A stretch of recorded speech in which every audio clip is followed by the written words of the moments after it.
atau 2 hari sebelumnya, kecuali seseorang yasumu soman fal yasumu, kecuali seseorang yang sudah biasa berpuasa. Yang sudah biasa berpuasa, misalnya dia biasa berpuasa Senin Kamis, itu satu. Kemudian yang kedua, dia mengganti puasanya di detik-detik terakhir bulan Sya'ban. Nah, itu masih boleh berpuasa. Tapi bagi kita yang tidak punya utang puasa, yang tidak ada nazar puasa, kemudian yang tidak biasa berpuasa Senin Kamis, alangkah bagusnya 1-2 hari mau Ramadan jangan berpuasa. Ya, supaya maksudnya para ulama membedakan antara puasa sunat nanti dengan puasa wajib. Jadi jangan nanti seolah-olah sama posisinya. Sama kalau dalam hadis lalu salat, nanti akan kita bahas bahwa apabila kalian salat wajib, kan begitu, jangan langsung berdiri salat sunat, kecuali sempat berkata-kata. Misalnya habis salat wajib, astagfirullahaladzim, astagfirullahaladzim, astagfirullahaladzim, baru kita berdiri salat sunat, diputuskan dia. Jadi diputuskan. Tetapi kalau langsung kita assalamualaikum, assalamualaikum, mau langsung pulang, ya tidak ada masalah.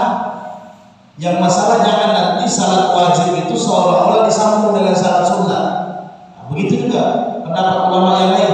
Misalnya kita berdiri di sini salat wajib, maka alangkah bagusnya geser sedikit. Nah, jadi ada perbedaannya. Nah, paling tidak kalaupun tidak bergeser karena tempatnya sempit, minimal ada pemutus, yaitu mungkin habis salat astagfirullah atau Allahu Akbar, Allahu Akbar.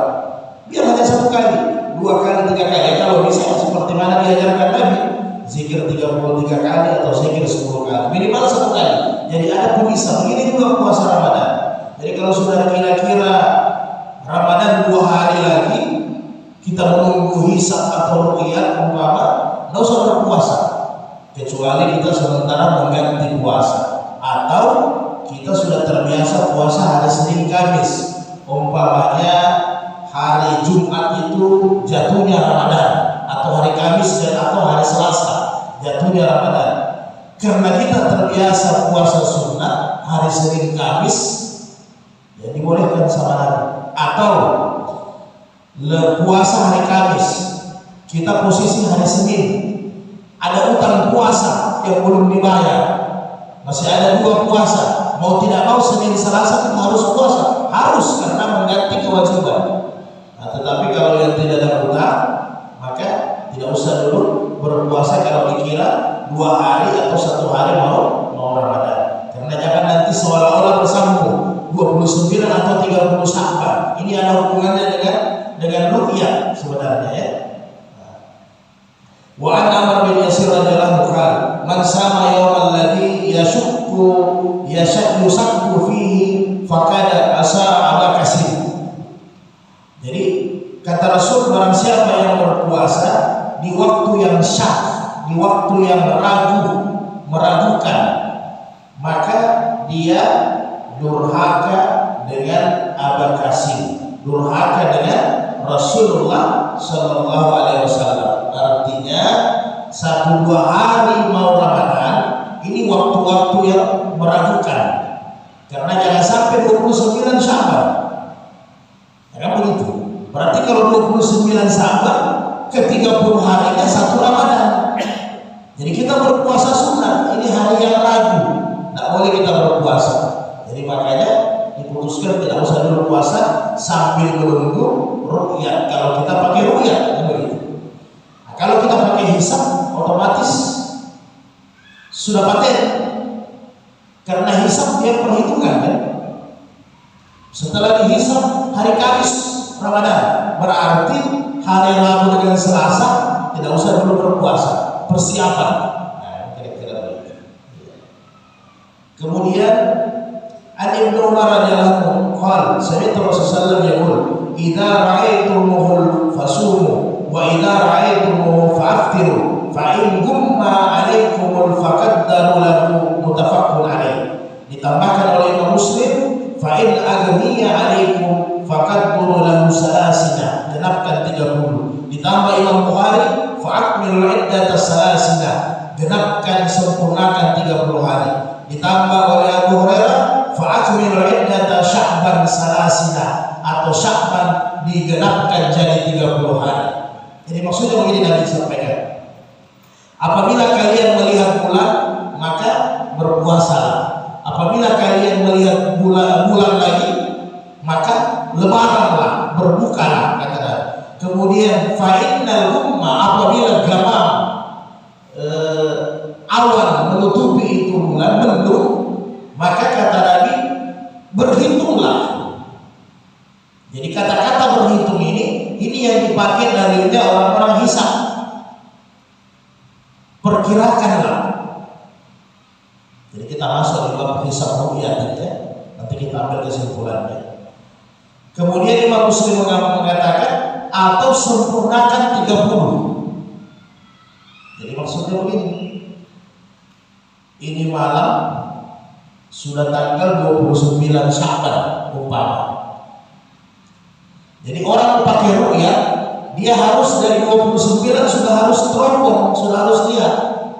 Tidak boleh hari ke-30. Hari 29 sudah harus dipantau itu bulan. Nah, jadi kalau ini malam 29, sekarang dipantau. Tiba-tiba pas dipantau, awan tertutup. Bulan untuk hilal tanggal 1 tidak kelihatan. Oh begitu. Tidak kelihatan, tertutup. Maka kalau posisi tertutup begini, kata Nabi, genapkan saja bulan Sya'ban itu menjadi 30. Jadi mudah-mudahan kita paham. Rasul bersabda, yang disebut dengan satu bulan itu kata Nabi 29 atau 30 hari. Ini sudah paten, ini rumus. Jadi supaya kita tidak ragu.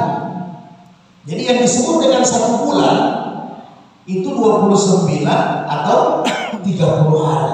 Itu sama. Itu yang disebut dengan satu bulan. Artinya bulan tidak mungkin sampai 31 dalam hijriah, dalam perhitungan bulan. Ya. Demikian juga bulan tidak mungkin hanya 28. Jadi kalau ada orang berpuasa 31 hari itu mungkar, tidak bisa berpuasa 31 hari.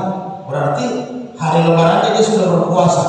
Atau kalau ada yang berpuasa 28 hari itu juga mungkar. Kenapa? 28 belum 1 bulan, 31 juga lewat 1 bulan.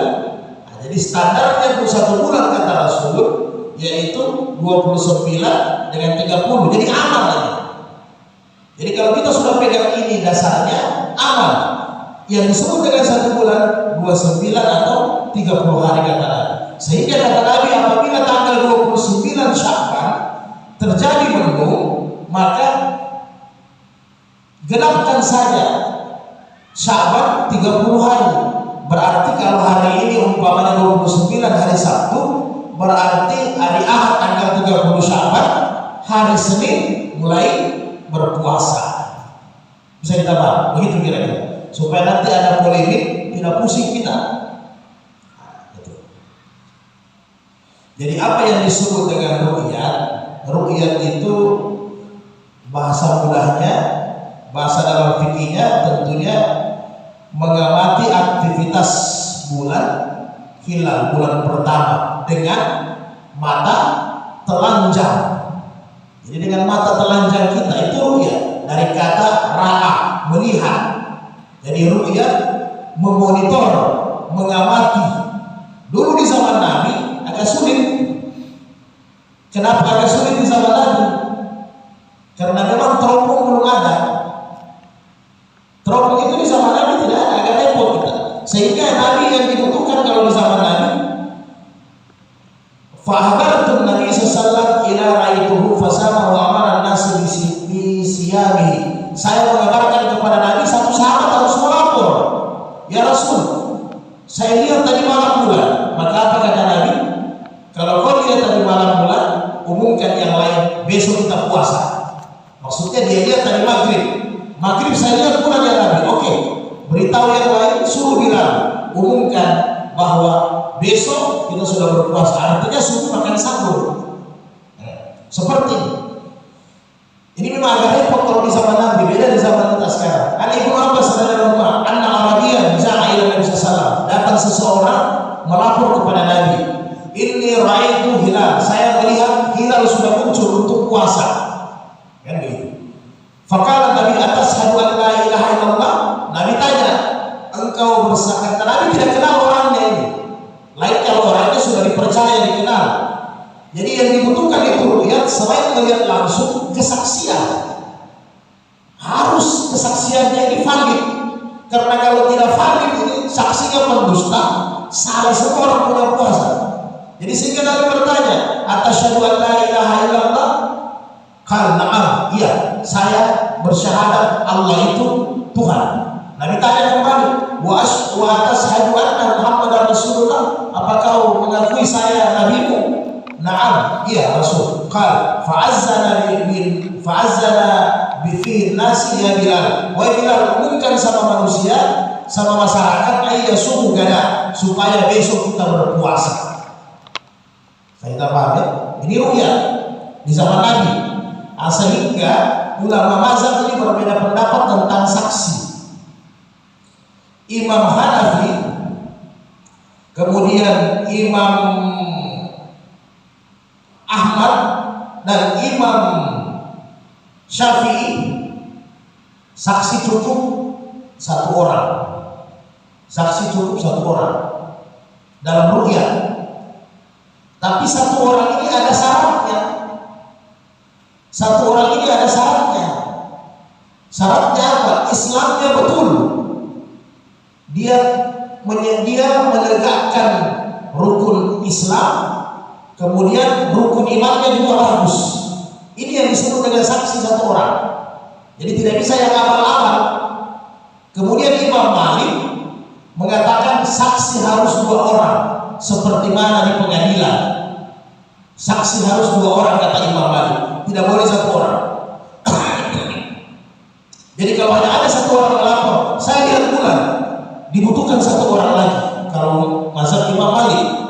Tapi ingat, yang utama dari saksi ini terpercaya. Ini ada yang saya lihat bulan, umpamanya kalau di zaman Nabi. Kalau kita kan tidak perlu yang begini sekarang, karena saksinya ini sudah banyak sekarang. Teropong yang dipakai Kementerian Agama 158 mata.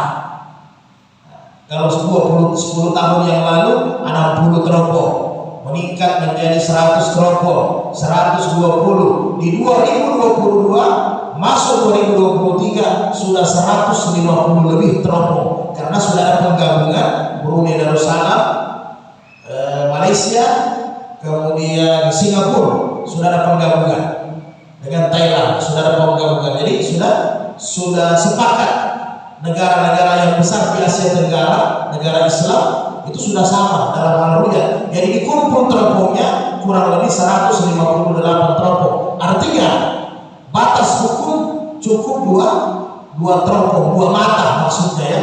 Kalau dulunya 2 mata, berarti kalau di zaman sekarang 2 teropong. Nah, sekarang teropong yang dipakai oleh ru'yah itu 158 teropong. Tidak usah ragu.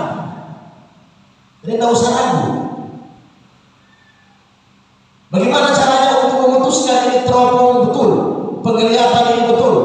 Seperti ditanya sama Nabi, "Atasyhadu an la ilaha illallah?" Mau bersaksi? Iya. Bagaimana bisa ditahu ini terpercaya? Ini mata. Kalau di zaman Nabi kan orangnya terpercaya. Ya kan begitu. Sekarang teropong berarti bukan hanya orang, alatnya. Kemudian setelah alatnya itu akurat, kemudian apa? Kapasitas SDM-nya. Maka Kementerian Agama bukan yang memutuskan ini ru'yah. Yang memutuskan ini ru'yah bukan Kementerian Agama. Kementerian Agama memfasilitasi, mengumpul. Siapa yang memutuskan?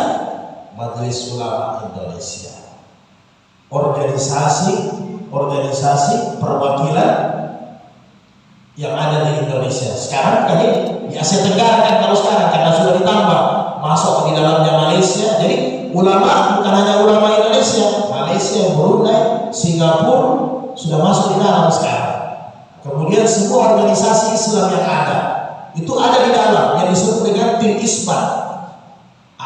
Kemudian setelah itu pakar intelektual ada di dalam. Siapa pakar intelektual? Ahli astronomi, ya kan? Ahli matematika, ahli antariksa, semua ada di dalam. Maka mereka merumuskan dengan dalil Al-Quran dan hadis, dirumuskan oleh para ulama. Kemudian perhitungan dengan ru'yat dirumuskan oleh intelektual. Maka diputuskanlah hari puasa atau hari lebaran tanggal sekian. Jadi tidak usah lagi. Oke? Ini ru'yat, kita masih di ru'yat ya. Dan ulama 4 mazhab, Imam Hanafi, Imam Syafi'i, Imam Ahmad, Imam Maliki, semua sepakat. Apa kata Imam Hanafi? Yajibu an yaltamisu an-nasa al-khilala fi tas'in wa 20 min Sya'ban wa ka min Sya'ban waqtal ghurubi fa inna rauhul samu wa in gumma akmaluhu salasin. Jadi kata Imam Abu Hanifah bahwa wajib bagi seseorang mencari hilal pada hari yang ke-29. Jadi cari hilal itu 29 saat terbenamnya matahari. Ketika matahari terbenam, jika dilihat maka berpuasa besoknya. Berarti hari 1 bulan hanya 29. Tetapi apabila tertutup, maka kata Imam Hanafi bulan Sya'ban dicukupkan menjadi 30 seperti mana hadis Nabi tadi. Oke? Pendapat Imam Malik, yasubbatu Ramadana bi kamalin Sya'ban au bi ru'yati idai adilaini. Ditetapkan Ramadan menurut Imam Malik dengan menggenapkan Sya'ban atau dengan ru'yat 2 orang yang adil. Jadi kalau Imam Malik versinya dia beda. Maksudnya begini, kurang lebih sebenarnya sama. Yang pertama tetap ru'yat. Jadi kalau dia mendung berarti genapkan 30. Kalau dia tidak mendung berarti harus ada ru'yat 2 orang saksi. Ya, kalau teropong lah kan begitu. Oke. Kemudian Imam Ahmad ini agak beda, dia punya sistem ru'yat. Imam Ahmad mengatakan diwajibkan puasa Ramadan atas 3. Jadi tetap ru'yat. Jadi semua Imam mazhab ini ru'yat yang pertama. Kemudian ru'yat hilal. Kemudian kalau dia mendung, kemudian 1 orang saksi. Kemudian yang ketiga, kalau dia mendung, maka ambil bilangan yang kecil. Jadi kalau Imam Ahmad agak beda sedikit, ambil bilangan yang kecil. Maksudnya begini Pak, ini malam 29. Pas kita teropong, kita lihat tidak ada hilal, ya kan begitu. Karena tidak ada hilal, mendung, maka Imam Ahmad berarti sudah pas bulan Sya'ban. Dia ambil yang paling kecil. Agak beda dengan imam mazhab yang 3. Jadi berarti kalau dia mendung, ini malam terakhir bulan Sya'ban, besok kita makan sahur. Jadi jangan heran kalau sampai hari ini dan sampai nanti kita sudah meninggal, memang permasalahan ini tetap akan ada. Iya. Hanya kembali kita ke kaidah usul. Apa itu kaidah usul? Keputusan yang memimpin, keputusan penguasa bisa menghilangkan ikhtilaf, menghilangkan perpecahan, perbedaan. Itu saja.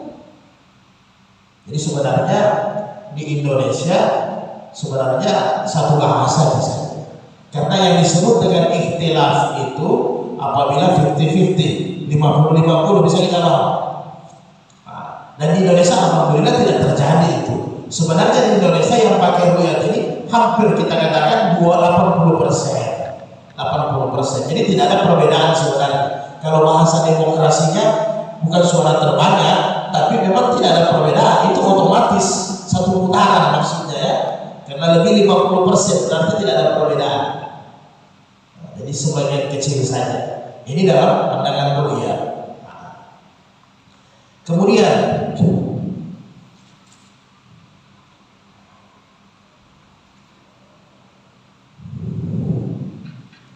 kita ke pandangan tentang hisab. Apa ini hisab? Maka kita sepakat bahwa inna ummatan ummiyinatu la naktubu wa la nahshur asyahru hakaza wa kaza, yakni marratun tis'atin wa isrina wa marratun salasina. Jadi kata Rasul bahwa kita ini umat yang awalnya tidak terlalu pandai menulis, tidak terlalu pandai berhitung. Ini dasarnya hisab. Bulan itu demikian kata Nabi. Bulan itu, satu bulan itu kata Nabi demikian. Hakaza wa hakaza, yakni 29 atau 30 kata Nabi. Itu yang disebut dengan satu bulan. Jadi dari ini dipakai orang hisab. Kenapa? Karena di zaman Nabi dulu, kata Nabi, kita belum terlalu tahu berhitung. Hisab itu kan perhitungan hilal dengan astronomis dan matematis, kan begitu. Itu yang dihitung. Jadi kalau hisab ini dia 50 tahun akan datang sudah boleh ditentukan. Jadi kalau mau ribut gampang. 10 tahun akan datang, Pak Imam, umumkan saja hari puasa sekian, hari lebaran sekian, pasti ribut gitu. Nah ini juga susahnya. Sebenarnya yang begini jangan diistiharkan. Jadi tidak usah diistiharkan. Nah, jadi kemudian diambil ayat lagi di surat Yunus ayat 5. Nah, jadi yang kurang lebih ujungnya walita'alamu adada sinina wal hisab. Hendaklah kita belajar menggunakan perhitungan hisab. Di surat Ar-Rahman juga ada wasamsu wal qamaru bihusban, dan hendaknya matahari dengan bulan bihusban, dipakai perhitungan hisab. Jadi ada juga dalam Al-Quran, ada juga dalam hadis. Oke, clear, tidak ada masalah. Jadi dalilnya orang hisab ada di Al-Quran, ada di hadis. Nabi bilang kita ini orang yang tidak terlalu pandai dalam menulis dan berhitung. Berarti wajar kalau dulu pakai ruqyah, karena ilmu belum terlalu baku. Ya kan, ilmu Allah kan keluarnya tidak langsung. Sama dengan Al-Quran. Al-Quran itu kan inna nazalna Qur'ana tanzila, berangsur-angsur. Begitu juga ilmu pengetahuan, tidak langsung diturunkan oleh Allah, berangsur-angsur, ada fasenya. Nah, sehingga ketika sudah ada ilmu, Al-Quran sudah backup itu aturannya. Maksudnya suatu saat nanti ilmu ini akan ada, sehingga Allah berfirman wasamsi wal qamaru bihusban, hendaknya peredaran matahari dan bulan dihitung. Ya kan begitu. Nah, jadi inilah dasarnya orang hisab. Jadi boleh juga, tidak ada masalah. Nah, tapi kalau pandangan Imam Mazhab, 4 Imam Mazhab sepakat mendahulukan ru'yah daripada hisab. Karena di zaman 4 mazhab perhitungan sudah mulai ada, karena mereka sudah generasi tabi'in, sudah ada perhitungan astronomi. Hanya menurut ulama 4 mazhab paling bagus ru'yah, karena juga mungkin ketika itu jumlah masyarakat juga belum banyak. Jadi pendapat ini masih kurang. Kalau sekarang manusia miliaran. Jadi kalau Islam 1 miliar, 2 miliar, yang pintar 1,5 miliar, yang ahli setengah seperempat miliar, ini yang berkomentar. Jadi makanya banyak perdebatan. Nah, jadi boleh mau ru'yah, mau pakai hisab, silahkan. Semua ada dasarnya tentunya. Jadi hisab dengan ru'yah ini tidak usah dijadikan polemik, ya. Dan memang di Indonesia sebenarnya tidak ada perbedaan, ya. Karena ada paling sekitar 20% saja, itu sudah tinggi kalau 20%. Jadi 80% semua ru'yah. Jadi kalau mau selamat simpel saja, ya kan? Karena sudah dikumpul Teropongnya bukan hanya 2, syaratnya Nabi itu 2 atau 1. Ini sudah 158 teropong, tidak mungkin mau salah, mau meleset. Kenapa bisa berbeda hisab sekarang dengan ru'yat? Karena derajat-derajatnya, cara ambil derajatnya yang berbeda. Ada di atas 2 derajat, ada di atas 0, derajat. Sudah boleh, ini yang berbeda. Oke, jadi tidak ada masalah. Karena kalau orang ambil hisab dengan ru'yat, puasanya pasti tidak 28 dan tidak akan pernah puasanya 31. Jadi kita ambil hadis Nabi, puasa 1 bulan itu